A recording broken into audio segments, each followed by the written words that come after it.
Last lecture will discuss the exercise 12.5। हमने 1 to 20 question discuss कर लिए थे।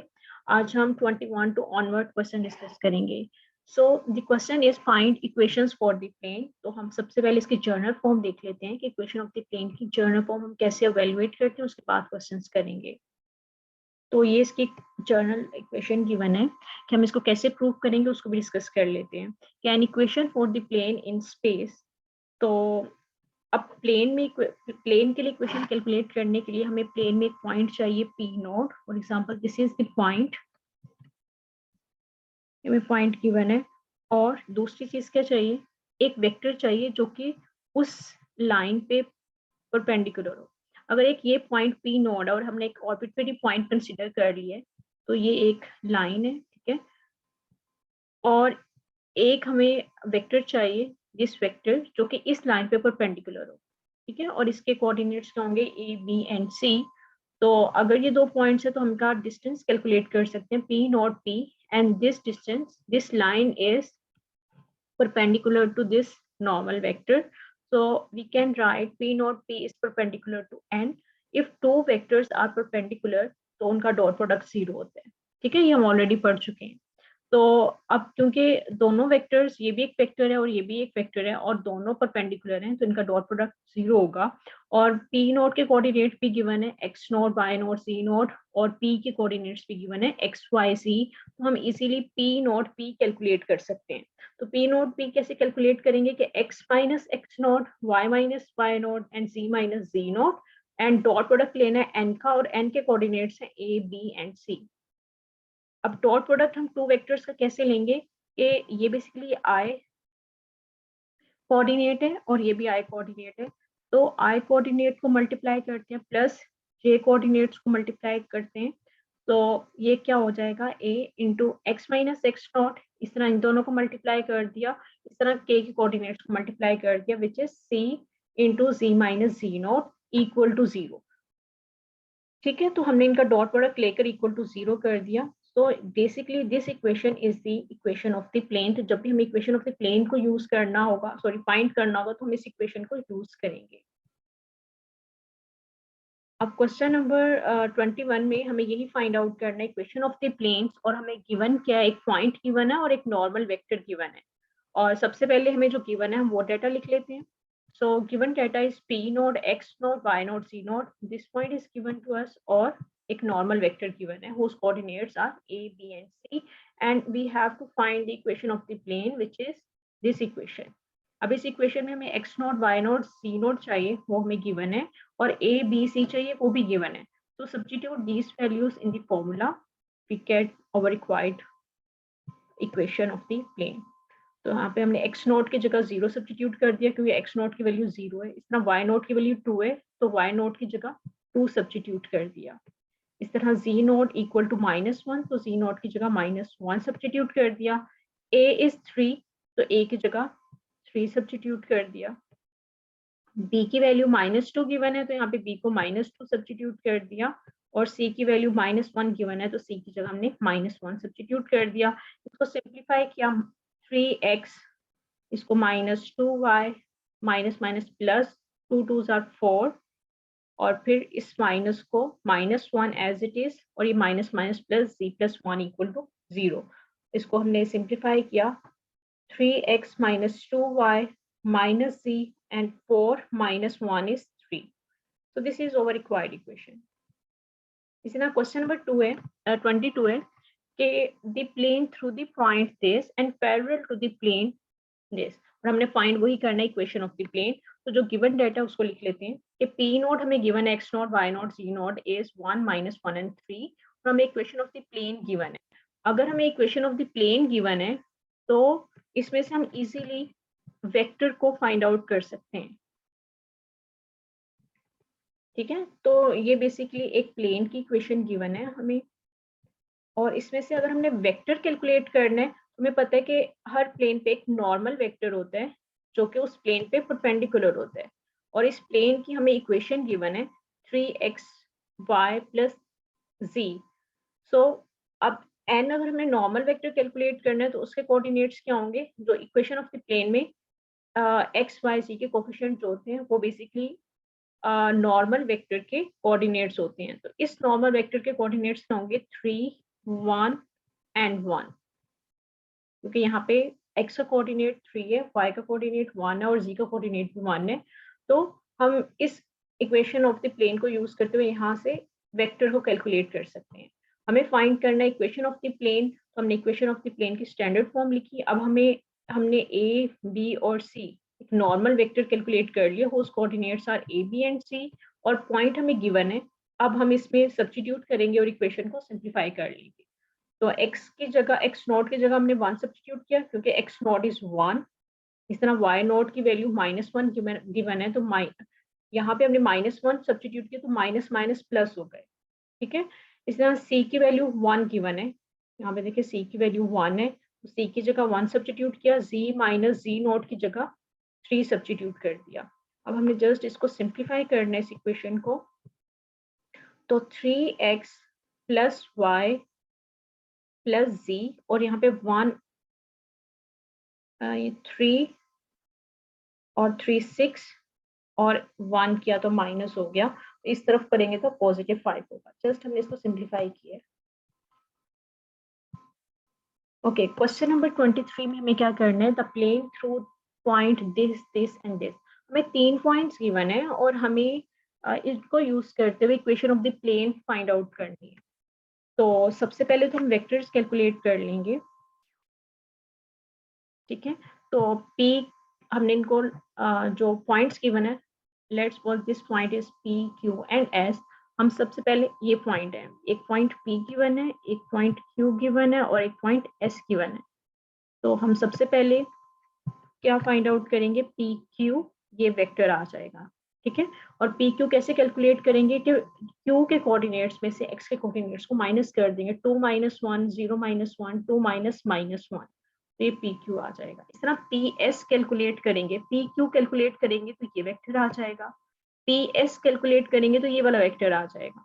तो पी एस को कैलकुलेट किया, एस में से क्यू के कोऑर्डिनेट्स को माइनस कर देना, तो 0 - 1 -2 -1 1 माइनस माइनस 1 इज +1, तो ये हमारे पास पी एस आ गया। ठीक है, अब हमें बेसिकली वेक्टर चाहिए क्योंकि हमें equation of the plane calculate करनी है। हमें फाइंड क्या करना है, हमें फाइंड करना है इक्वेशन ऑफ द प्लेन, और इक्वेशन ऑफ द प्लेन के लिए हमें क्या चाहिए होता है, इक्वेशन ऑफ द प्लेन के लिए हमें एक पॉइंट चाहिए, whose coordinates are x naught, y naught, z naught, एक पॉइंट p नॉट, और एक हमें वेक्टर चाहिए। ठीक है, और ये वेक्टर ऐसा होता है जो कि परपेंडिकुलर होता है उस प्लेन पे।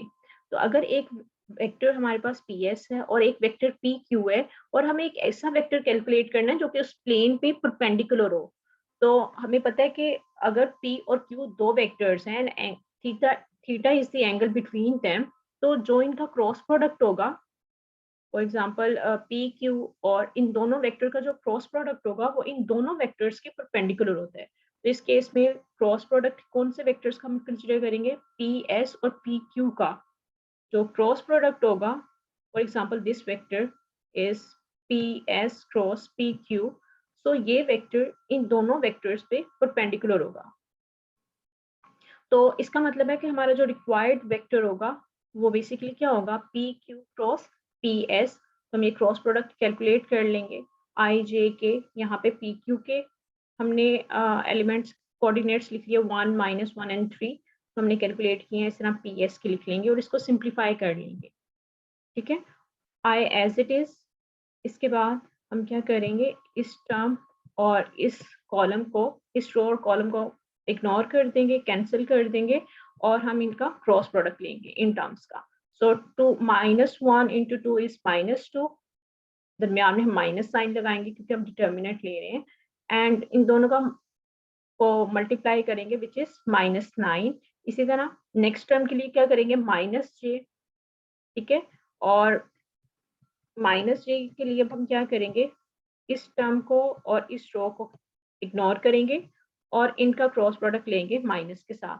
तो 2 × 2 इज 2, -3 - 1 इज -3 प्लस के अब इस दफा क्या करेंगे, इस कॉलम को और इस रो को इग्नोर करेंगे और इनका डिटर्मिनेंट लेंगे -3 माइनस फॉर्मूला का और -1 इज 1। तो इसको सिंप्लीफाई कर लेंगे अब -2 एंड +9, ठीक है, एंड 2 + 3, इस तरह से ये क्या हो जाएगा -4k। इसको सिंप्लीफाई किया तो 7i -5 से -4k, this is over required vector. ठीक है, अब हमें 3 पॉइंट्स गिवन है। अब क्योंकि हमें equation of the plane calculate करनी है तो एक वेक्टर चाहिए जो कि हमने फाइंड आउट कर लिया और एक पॉइंट चाहिए। हमें यहाँ पे 3 पॉइंट्स गिवन है, इनमें से हम कोई सा भी पॉइंट कंसिडर कर सकते हैं। ठीक है, तो इस वेक्टर और कोई सा भी एक पॉइंट कंसिडर करके हम इक्वेशन ऑफ द प्लेन लिख लेंगे। यहाँ पे Q को एज अ पॉइंट कंसिडर किया, आप P भी कंसिडर कर सकते हैं और S भी कंसिडर कर सकते हैं। ठीक है, तो x0, y0 एंड z0, ये मैंने Q के पॉइंट्स लिए हैं, लेकिन इस पे कोई रिस्ट्रिक्शन नहीं है कि आपने Q के ही पॉइंट्स लेने हैं, P और S के पॉइंट्स भी ले सकते हैं, लाइक ये वाले। ठीक है, मैंने Q के पॉइंट्स लिए हैं, आप पॉइंट में इसके कोऑर्डिनेट्स भी ले सकते हैं और इसके भी ले सकते हैं, दोनों ठीक है।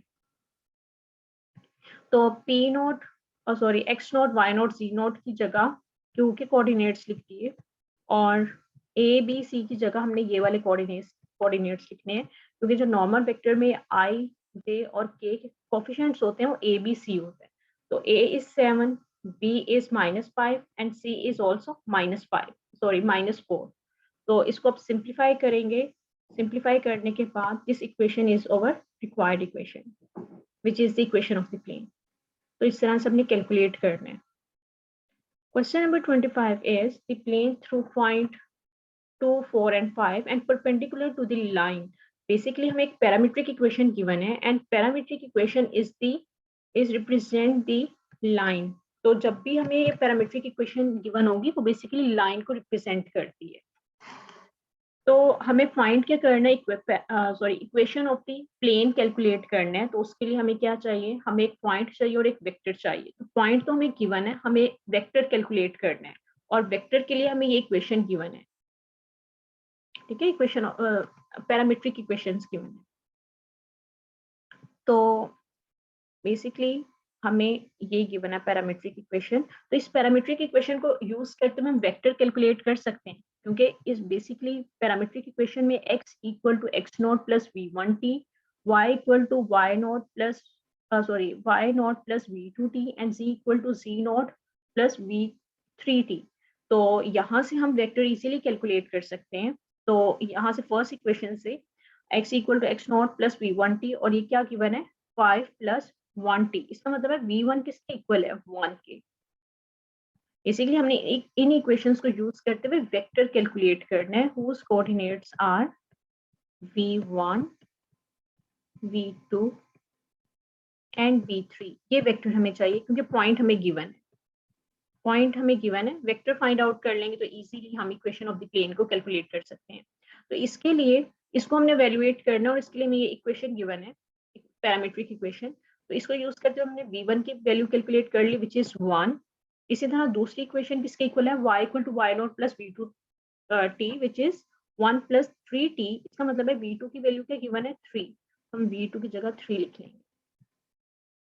इसी तरह z किसके इक्वल होता है z0 प्लस v3t एंड इसका मतलब यहाँ पे सिर्फ 4t गिवन है, इसका मतलब है z0 की वैल्यू 0 होगी प्लस 4t, तो v3 की वैल्यू बेसिकली 4 गिवन है।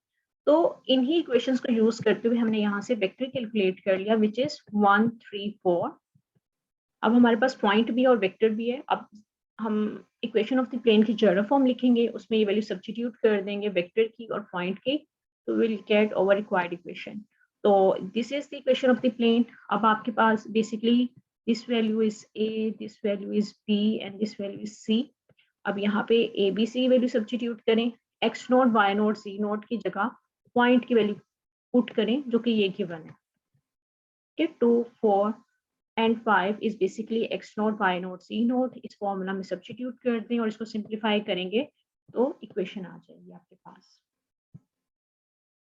Question number 26 is the plane through a point A and perpendicular to the vector from the origin to A। अब फाइंड हमने वही करना है पैरामीट्रिक इक्वेशन, और उसके लिए हमें गिवन क्या है, एक पॉइंट गिवन है ए, और हमें एक ओरिजिन पॉइंट गिवन है, origin point is 0 0 0, and the vector हमें बता दिया कि 0 to a गिवन है। ठीक है, तो अब हम a0 कैलकुलेट करेंगे वेक्टर को, क्योंकि हमें बता दें कि vector basically origin to a है।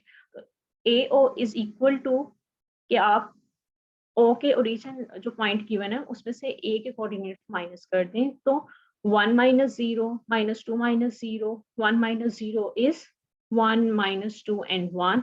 अब ये हमने वेक्टर भी कैलकुलेट कर लिया है और पॉइंट हमें ये A गिवन है, इन दोनों को यूज करेंगे और इक्वेशन ऑफ द प्लेन में सब्स्टिट्यूट कर देंगे।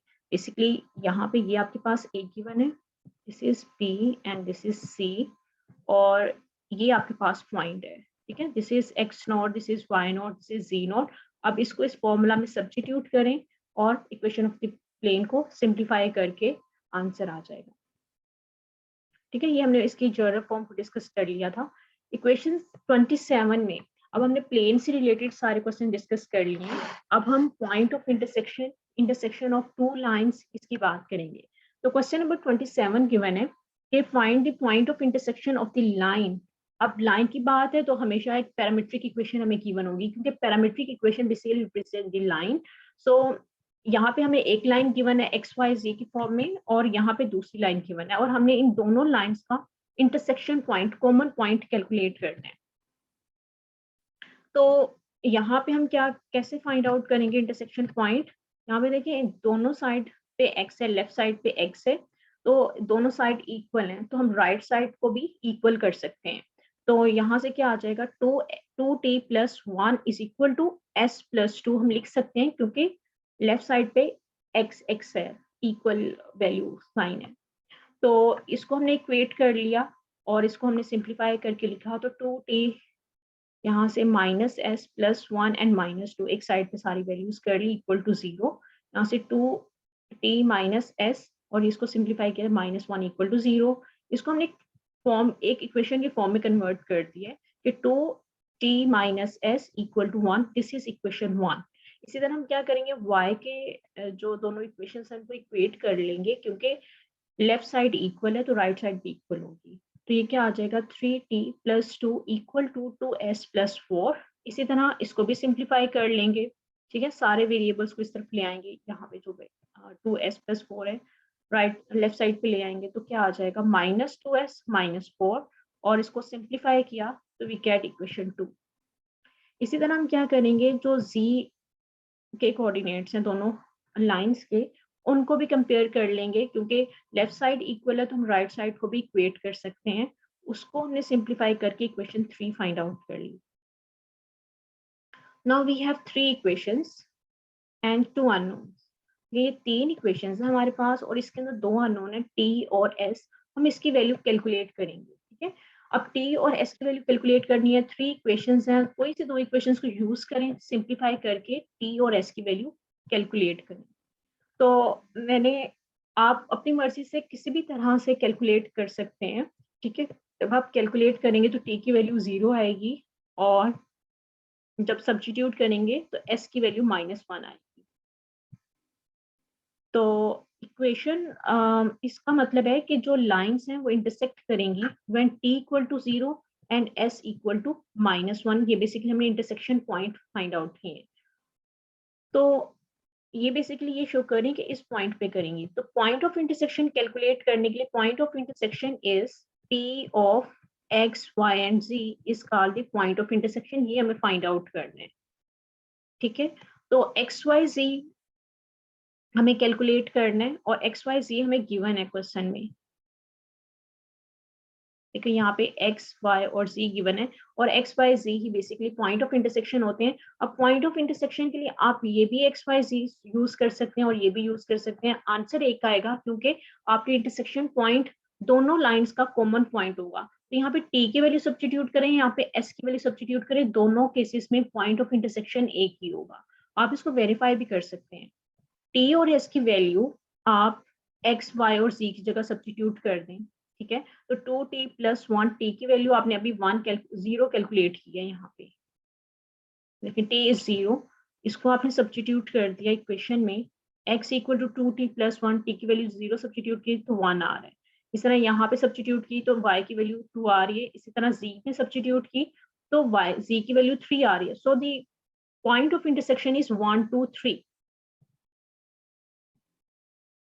ठीक है, ये इक्वेशन थी, इसमें जब t की वैल्यू सब्सटीट्यूट की है तो 1 2 3 पॉइंट ऑफ इंटरसेक्शन आ रहा है। लेकिन अगर आप s की वैल्यू सब्सटीट्यूट करें यहाँ पे तब भी 1 2 3 आएगा। आप इसको अभी से वेरीफाई कर सकते हैं। s की वैल्यू आपने -1 कैलकुलेट की है। ठीक है, तो -1 + 2 इज 1, और यहाँ पे जब t की वैल्यू सब्सटीट्यूट की थी तो वो भी 1 आ रही थी।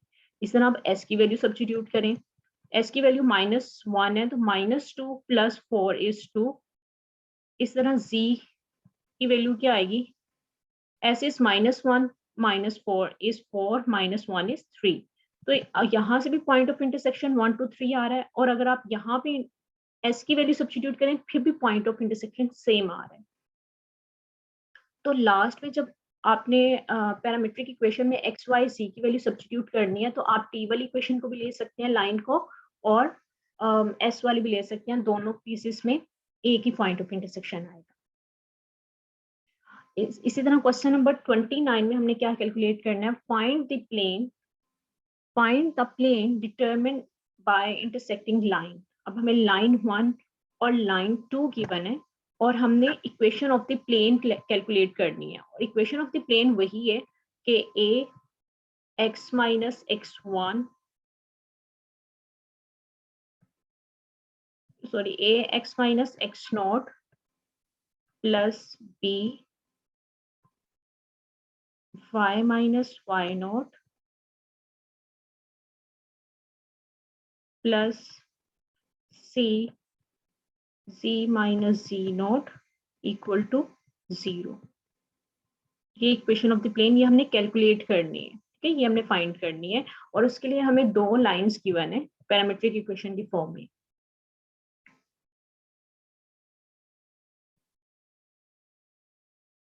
तो इक्वेशन ऑफ द प्लेन के लिए हमें एक वेक्टर चाहिए। जब भी equation of the plane calculate करनी होती है तो उसके लिए हमें एक वेक्टर चाहिए, नॉर्मल वेक्टर चाहिए, whose coordinates are a b and c, क्योंकि नॉर्मल वेक्टर के coordinates a b and c होते हैं। हमें ये वेक्टर चाहिए और एक पॉइंट चाहिए whose coordinates are x0 y0 c0। तो हमें एक वेक्टर n कैलकुलेट करना और एक पॉइंट कैलकुलेट करना है p0। और अगर ये दोनों कैलकुलेट कर लेंगे तो इस इक्वेशन में सब्स्टिट्यूट करके हम equation of the plane calculate कर लेंगे easily. So our target is to find out this normal and, और ये पॉइंट कैलकुलेट करना है। तो इसको हम कैसे कैलकुलेट करेंगे, तो हमें सबसे पहले ये इक्वेशन कैलकुलेट करनी है, तो हमने इसको लिख लिया। अब इसको फर्दर कैलकुलेट करने के लिए हमें ए बी सी को कैलकुलेट करना होगा और x0 y0 z0 को कैलकुलेट करना होगा। सो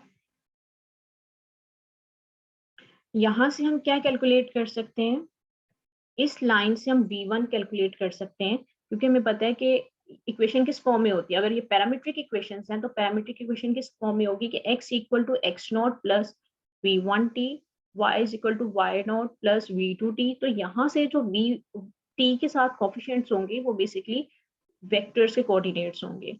तो यहाँ से हम कैलकुलेट कर सकते हैं v1 वेक्टर क्या होगा, 1 1 एंड -1। हमने t के कोऑर्डिनेट्स कोफिशिएंट्स को चेक करना है, वही नॉर्मल वेक्टर के कोऑर्डिनेट्स होंगे। सो v1 इज 1 1 एंड -1, ये वैल्यूज आ गई। इसी तरह यहाँ से दूसरी लाइन से भी जो s के साथ कोफिशिएंट्स होंगे वो भी वेक्टर के कोऑर्डिनेट्स होंगे। तो -4 2 and -2 is the coordinate of second vector, जो दूसरी लाइन के कोरस्पॉन्डिंगली वेक्टर होगा। अब हमें दो लाइंस गिवन है, अगर दो लाइंस के कोरस्पॉन्डिंगली जो वेक्टर्स होंगे, हमें बेसिकली हम equation of the plane calculate करनी है। और इक्वेशन ऑफ द प्लेन के लिए हम ऐसा वेक्टर कैलकुलेट करते हैं जो कि उस प्लेन पे नॉर्मल हो, उस प्लेन पे परपेंडिकुलर हो। तो एक ही वेक्टर ऐसा है v1 क्रॉस v2 जो कि v1 के परपेंडिकुलर भी होगा और v2 के परपेंडिकुलर भी होगा। सो हमें बेसिकली इन दोनों वेक्टर्स का क्रॉस प्रोडक्ट कैलकुलेट करना होगा, क्योंकि क्रॉस प्रोडक्ट ही एक ऐसा वेक्टर होगा, इसके कोरस्पॉन्डिंगली ही जो वेक्टर होगा वो ऐसा वेक्टर होगा जो प्लेन पे परपेंडिकुलर होगा। तो हम सबसे पहले क्या कैलकुलेट करेंगे, n, और n के लिए हम v1 और v2 का क्रॉस प्रोडक्ट लेंगे। सो यहाँ पे हमने आई के यहाँ पे v1 के कोऑर्डिनेट्स, यहाँ पे v2 के कोऑर्डिनेट्स लिखने हैं और इसको सिंप्लीफाई करना है जिस तरह से ऊपर हमने इस डिटर्मिनेंट को एवेल्युएट किया था कि आई इसके कोरस्पॉन्डिंगली इस रो को, इस कॉलम को हम इस कॉलम को, रो को हमने इग्नोर करना है और बाकी जो वैल्यूज है उनका हमने डिटर्मिनेंट लेना है। ठीक है, इसी तरह बाकी सबका हमने फिर जेथ कॉलम और इस रो को, फर्स्ट रो को इग्नोर करना है और डिटर्मिनेंट लेना है, इसी तरह नेक्स्ट।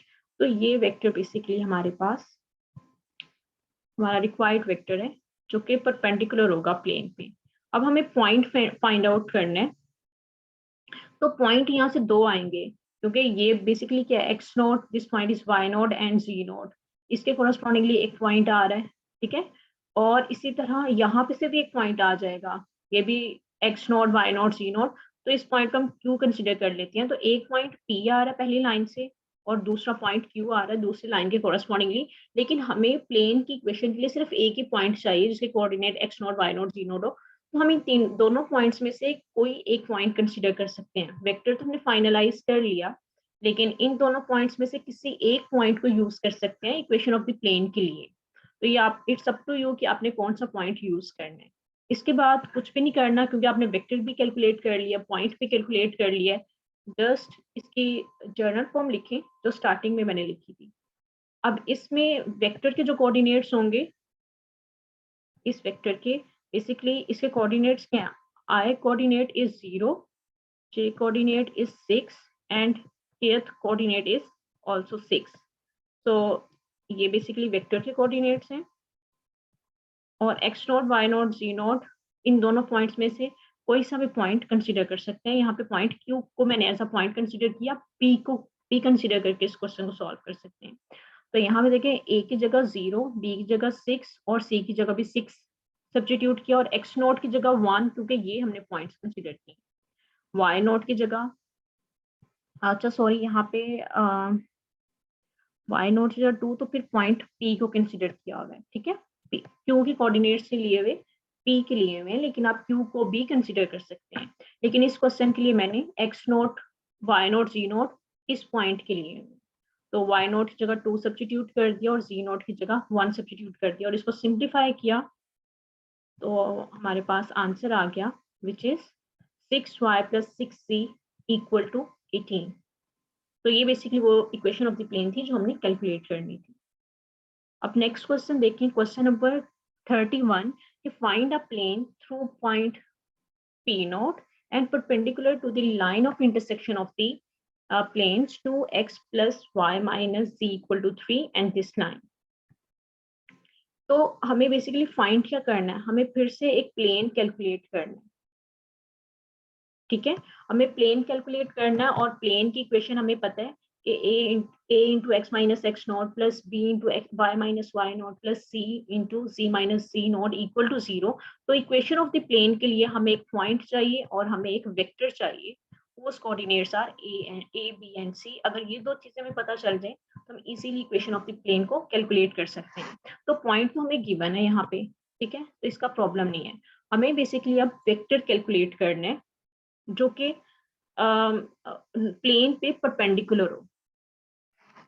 तो इस प्लेन के कोरस्पॉन्डिंगली हमारे पास वेक्टर क्या होगा, क्योंकि अगर एक प्लेन गिवन है उसके कोरस्पॉन्डिंगली हमें वेक्टर कैलकुलेट करना है, तो जो एक्स वाई जी के कोफिशिएंट्स होते हैं वो नॉर्मल वेक्टर के कोऑर्डिनेट्स होते हैं। तो इस वेक्टर के कोरस्पॉन्डिंगली वेक्टर के कोऑर्डिनेट्स क्या होंगे, 2, 1 एंड -1। इसी तरह इस प्लेन के कोरस्पॉन्डिंगली जो वेक्टर होगा उसके कोऑर्डिनेट क्या होंगे, 1, 2 एंड 1। ठीक है, तो ये हमारे पास vector v1 and vector v2 इसके कोऑर्डिनेट्स आ गए। ठीक है, अब बेसिकली हमें कंडीशन क्या गिवन है कि perpendicular to the line of intersection of the plane this and this. हमें बेसिकली अब क्या करना होगा, इन दोनों वेक्टर का बेसिकली अगर ये दो वेक्टर v1 और v2 है, हमें बेसिकली ऐसा वेक्टर कंसीडर करना है जो इन दोनों वेक्टर्स के परपेंडिकुलर हो। ठीक है, तो ये वेक्टर n कैसे आएगा कि अगर हम इन दोनों वेक्टर्स का क्रॉस प्रोडक्ट लेने, क्योंकि क्रॉस प्रोडक्ट जो होता है वेक्टर का, दो वेक्टर्स का क्रॉस प्रोडक्ट वो फर्स्ट वेक्टर के भी परपेंडिकुलर होता है और सेकंड वेक्टर के भी। तो हम ये वाला वेक्टर फाइंड आउट करेंगे v1 क्रॉस v2, और बाय ट्रिक ये भी याद रख सकते हैं, ये तो लॉजिकली मैंने आपको बता दिया है। बाय ट्रिक आप ये याद रख सकते हैं कि अगर आपको दो वेक्टर v1 और v2 गिवन है और आपको ऐसा वेक्टर कैलकुलेट करना है जो कि परपेंडिकुलर हो उस प्लेन पे, तो आपने हमेशा क्रॉस प्रोडक्ट लेना है उन दो वेक्टर्स का। ओके, अब vector perpendicular to both plane के जो ऐसा वेक्टर कैलकुलेट करना जो दोनों प्लेन पे परपेंडिकुलर हो, तो वो एक ही वेक्टर होगा क्रॉस प्रोडक्ट। ठीक है, तो क्योंकि एक प्लेन के कोरस्पॉन्डिंगली एक वेक्टर होगा, दूसरे प्लेन के कोरस्पॉन्डिंगली दूसरा वेक्टर होगा, तो जो उनका क्रॉस प्रोडक्ट होगा वो ही उन दोनों वेक्टर्स के परपेंडिकुलर होगा। तो हमने v1 क्रॉस v2 को एवेल्युएट कर लिया, v1 हमने फाइंड आउट किया हुआ है, v2 एवेल्युएट किया हुआ है, यहाँ पे सब्स्टिट्यूट करेंगे, इसको सिंप्लीफाई करेंगे तो will get normal vector n। ठीक है, तो पॉइंट हमें गिवन था, वेक्टर हमने कैलकुलेट कर लिया है, वो बेसिकली हमें क्या गिवन है, इस वेक्टर के कोऑर्डिनेट्स क्या हैं, 3 -3 एंड 3, ये हमारे पास वेक्टर के कोऑर्डिनेट गिवन है। ठीक है, और पॉइंट हमें ऑलरेडी गिवन है, ये पॉइंट। तो अब अगर एक पॉइंट और एक वेक्टर गिवन है तो हम easily equation of the plane calculate कर सकते हैं। इक्वेशन ऑफ द प्लेन लिखा, ए बी और सी की जगह हमने ये पॉइंट्स यूज करने हैं, ए बी एंड सी, और x nought y nought z nought की जगह हमने पॉइंट्स के कोऑर्डिनेट्स सब्स्टिट्यूट करने हैं जो कि हमें यहाँ पे गिवन है। ठीक है, this is x nought, this is y nought and this is z nought, ये हमने सब्स्टिट्यूट करना है, इसको सिंप्लीफाई करना है। ठीक है, मल्टीप्लाई किया, 3x -6 -3y +3 एंड +3। अब यहाँ से -6 एंड 3 एंड +3 is 6, तो -6 + 6 कैंसिल आउट, यहाँ से 3 कॉमन ले सकते हैं, x + x - y + z, 3 यहाँ जाके 1 dot n2 over n1 magnitude and n2 magnitude, इस फॉर्मूला को यूज कर सकते हैं। तो n1 और n2 हम फाइंड आउट कर सकते हैं इस प्लेन को यूज करते हुए, क्योंकि अगर हमें एक प्लेन गिवन है तो उसके कोरस्पॉन्डिंगली हम वेक्टर कैलकुलेट कर सकते हैं। अब इस प्लेन के कोरस्पॉन्डिंगली वेक्टर क्या होगा, जिसको हम n1 कह सकते हैं, तो उसमें जो n1 के कोऑर्डिनेट्स होंगे वो x y z के कोफिशिएंट्स होंगे। तो x का कोफिशिएंट 1 है तो वेक्टर का कोऑर्डिनेट 1 होगा, y का कोफिशिएंट 1 है तो ये भी 1 होगा, और z 0 है तो यहाँ पे z 0 होगा। So this is over vector. इस प्लेन के कोरस्पॉन्डिंगली हमने वेक्टर कैलकुलेट कर लिया n1, इसी तरह इस प्लेन के कोरस्पॉन्डिंगली वेक्टर कैलकुलेट करेंगे n2 which is 2 1 and -2, x y z के जो कोफिशिएंट्स होंगे वही उस प्लेन के नॉर्मल वेक्टर के कोऑर्डिनेट्स होंगे। तो 2 1 एंड -2 ये बेसिकली सेकंड वेक्टर के कोऑर्डिनेट्स होंगे। अब हमें एंगल कैलकुलेट करना है, तो हमें क्या करना होगा, अब हमने n1 n2 कैलकुलेट कर लिया, अब हम डॉट प्रोडक्ट कैलकुलेट करेंगे दोनों वेक्टर्स का। और डॉट प्रोडक्ट कैसे कैलकुलेट करेंगे कि i और i को आपने दोनों वेक्टर्स के जो i कोऑर्डिनेट्स हैं उनको मल्टीप्लाई करना है। तो 1 × 2 प्लस जेथ के जो कोऑर्डिनेट्स होंगे उनको मल्टीप्लाई करना है 1 × 1, इसी तरह प्लस 0 × -2, इसको सिंप्लीफाई किया तो वी गेट 2। इसी तरह n1 मैग्नीट्यूड फाइंड आउट करना है और n2 मैग्नीट्यूड, और फॉर्मूला में सब्स्टिट्यूट कर देना है।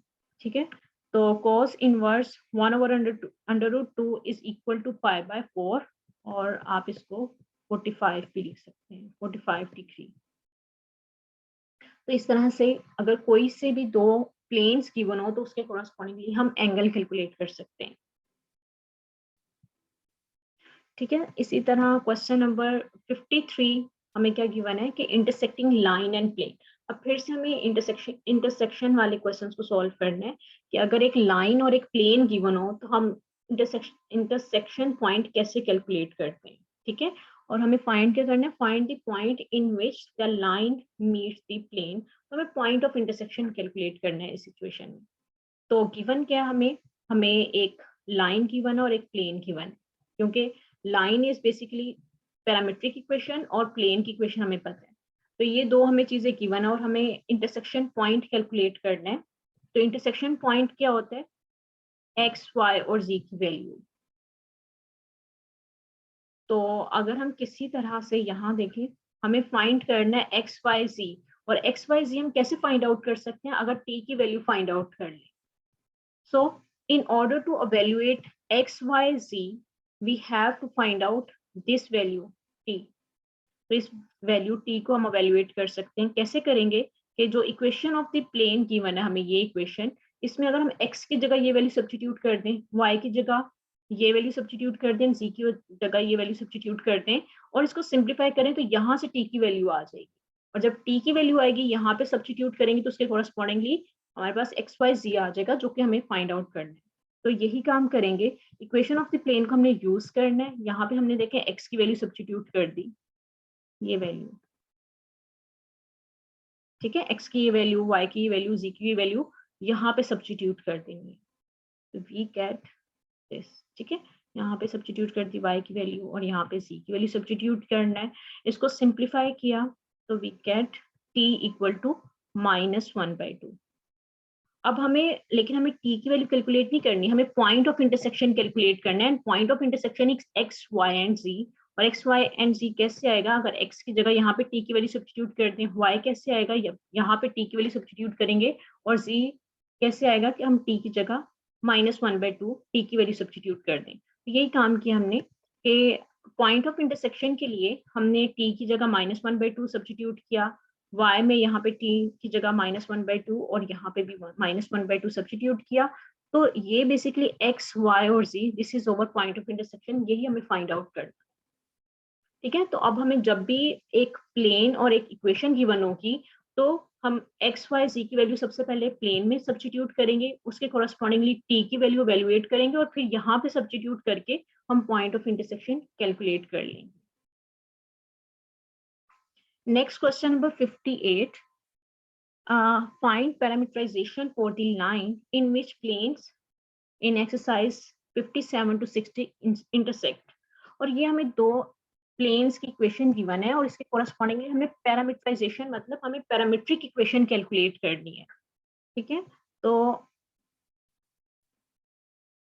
अच्छा, यहाँ पे हमें एक चीज एनालाइज करनी है कि हमें दो equation of the plane given है और अगर ये दोनों प्लेन, हमें चेक करना है कि ये प्लेन पैरेलल है या पैरेलल नहीं है. हमने चेक किया कि अगर एक्स वाई जी के कोफिशिएंट दोनों प्लेन्स के सेम होंगे तो तब ये दोनों प्लेन पैरेलल होंगे, अदरवाइज नहीं होंगे. ठीक है, तो यहाँ पे हमने चेक किया एक्स का कोऑर्डिनेट 3 और इसका 2 है, तो ये दोनों प्लेन, इसका मतलब है पैरेलल नहीं है क्योंकि इनके कोफिशिएंट्स डिफरेंट हैं.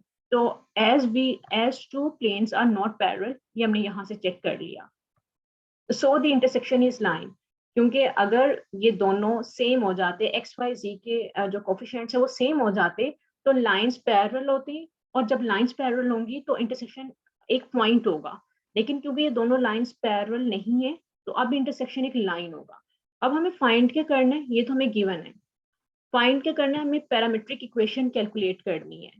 ठीक है, और पैरामीट्रिक इक्वेशन बेसिकली क्या है कि x equal to x nought plus v one t, y equal to y nought plus v two t, z equal to z nought plus v three t, ये हमने calculate करनी है. तो basically हमने एक पॉइंट कैलकुलेट करना है इन equations को यूज करते हुए, x nought, y nought, z nought, एक पॉइंट कैलकुलेट करना और एक वेक्टर कैलकुलेट करना है v1, v2, v3, ताकि हम इस पैरामीट्रिक इक्वेशन में सब्स्टिट्यूट करें और इसको सिंप्लीफाई कर लें. So in order to find out the point as well as a vector, we substitute, we find out n1 vector and n2 vector and then find the cross product. फिर से वही scenario given है कि एक plane के correspondingly हम normal vector calculate कर सकते हैं n1, और n1 किसके इक्वल होगा कि जो प्लेन में x, y, z के कोफिशिएंट्स हैं वही बेसिकली उस प्लेन के ऊपर जो के परपेंडिकुलर जो नॉर्मल वेक्टर होगा उसके कोऑर्डिनेट्स होंगे.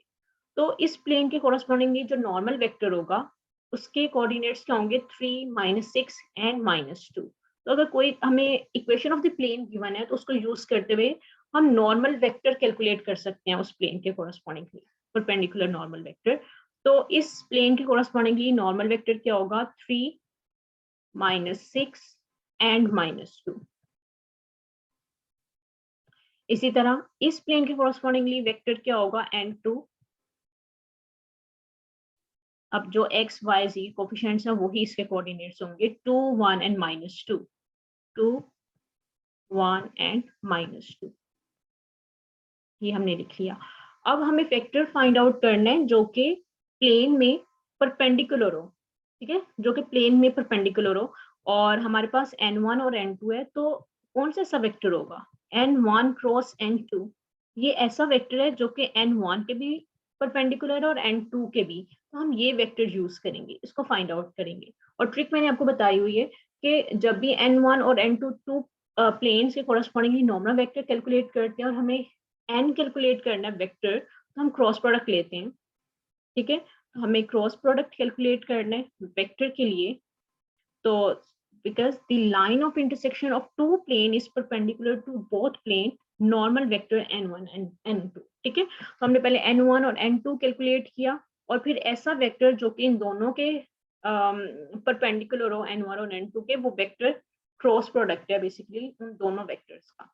तो हमने ये कैलकुलेट करने के लिए आई के लिखा, यहाँ पे n1 के कोऑर्डिनेट्स और यहाँ पे n2 के कोऑर्डिनेट्स लिखे, और इसको सिंप्लीफाई कर लेना है, ठीक है। तो this vector is over required vector. अब हमने वेक्टर कैलकुलेट कर लिया, अब हमें पॉइंट चाहिए। अब क्योंकि दो प्लेन्स हैं, तो इन दोनों प्लेन्स का जो इंटरसेक्टिंग पॉइंट है उसको हमने यूज करना है, ठीक है। तो इंटरसेक्टिंग पॉइंट कैसे कैलकुलेट करेंगे, ये अभी हमने देखा था कि पॉइंट ऑफ इंटरसेक्शन बेसिकली हमें कैलकुलेट करना है, क्योंकि point of intersection is a common point of two planes. अगर दो प्लेन्स हैं तो इनका इंटरसेक्शन पॉइंट P होगा, तो P हम कैलकुलेट कर सकते हैं। तो P हमने कैलकुलेट करना है, हमें दो इक्वेशंस गिवन है। हमें बेसिकली पॉइंट ऑफ इंटरसेक्शन क्या होता है कि P equal to x y और z is basically the point of intersection. तो x y z की वैल्यू कैलकुलेट करनी है, और हमें ये दो प्लेन्स गिवन है, तो जस्ट हम इन दोनों को सिंप्लीफाई करेंगे और यहाँ से x y z की वैल्यू एवेल्युएट कर लेंगे, क्योंकि यही हमें फाइंड करनी है। तो क्योंकि यहाँ अगर हम थोड़ा सा ऑब्जर्व करें, तो वेरिएबल्स हमारे पास 3 है और इक्वेशंस 2 हैं, ठीक है। तो जब भी ऐसा हो कि number of uh, number of variables are more than the number of equations, तो उस केस में इनफाइनाइटली मैनी सॉल्यूशन एग्जिस्ट करते हैं, ठीक है। तो हमें क्या करना होगा,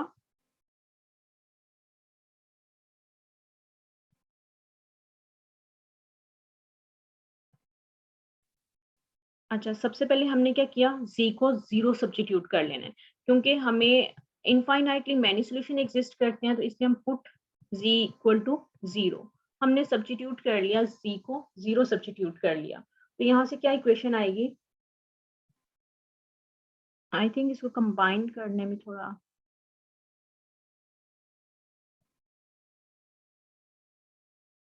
अच्छा तो हमने क्या करना है, यहाँ पे हमें पहले z को 0 सब्स्टिट्यूट करना है, तो क्या आंसर आएगा, 3x minus 6y equal to 3, और यहाँ से क्या आएगा, 2x plus y equal to 2, ठीक है। और जब हमने z को 0 सब्स्टिट्यूट कर लिया यहाँ पे, अब हमारे पास दो इक्वेशंस हैं और दो ही अननोन है। अब इन दोनों इक्वेशंस को हम सिंप्लीफाई करेंगे, और यहाँ से हमने फाइंड आउट करनी है x और y की वैल्यू, ठीक है। x और y की वैल्यू जो भी आएंगी वो हमने लिखनी है, और साथ में z की वैल्यू हमने 0 कंसीडर, ठीक है। तो z की वैल्यू 0 कंसीडर कर ली, उसके कॉरस्पॉन्डिंगली यहाँ पे जब हम इक्वेशन 1 और 2 में z की वैल्यू सब्स्टिट्यूट करेंगे तो ये इक्वेशंस आ जाएंगी। अब इन दोनों इक्वेशंस को साइमल्टेनियसली सॉल्व करेंगे तो x और y की वैल्यू आ जाएगी, और z की वैल्यू ऑलरेडी 0 है। तो x y z बेसिकली आपके पास यहाँ से क्या आ गया, पॉइंट आ गया, जो कि आपने कैलकुलेट करना था।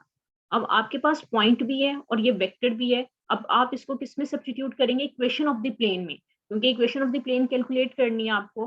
तो इक्वेशन ऑफ प्लेन की जनरल फॉर्म लिखें, a into x minus x nought plus b y minus y nought plus c z minus ji nought, और उसमें ये वेक्टर की वैल्यू और पॉइंट की वैल्यू सब्स्टिट्यूट कर दें, तो you will get the equation of the plane, ठीक है। तो इसको आप खुद से सॉल्व कर लीजिएगा।